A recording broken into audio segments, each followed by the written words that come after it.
Of any of the non-mental aspects I mentioned in this course so far, discipline is by far the most important. I can't stress how important it is in order for us to stay disciplined. In my opinion, the best way to do it is to create habits for ourselves.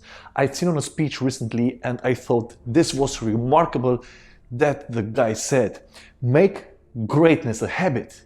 Make everything that you do great. Put your all into everything make that a habit. That everything that you do, even the little things, because in the end, you are what you repeatedly do.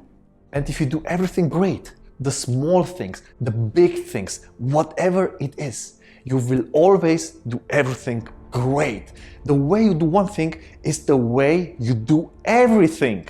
And I promise that if you put that mindset into the small goals, long-term goals, the big ones, the job, the diet, staying disciplined on your diet, which is so important, and you can wrap your mind around staying on track with that aspect. Staying on track with the workout, making sure you get them in every day. Staying on track with your goal writing, in your goal building, and building yourself for success.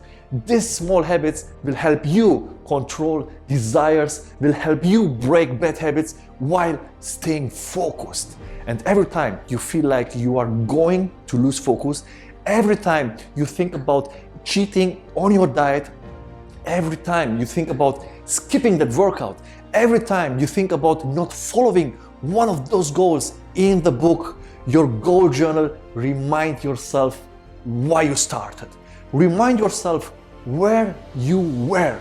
Remember that feeling that you had when you started this, when you made a commitment to it, when you dedicated yourself to this, when you realized that you really want to make a change, a positive change, a better change, to become the best version of yourself. That is where the discipline comes in. That is where creating habits come in. That's where it all makes the biggest change, and you will make the biggest change if you can make greatness a habit, and you will. If you enjoyed this video and want to hear from me again, be sure to hit the subscribe button before you go. If you have any questions, comment below, give me a like, and just follow me to don't miss one of my videos on YouTube, Instagram, and Facebook. To your success, your health and wealth mentor.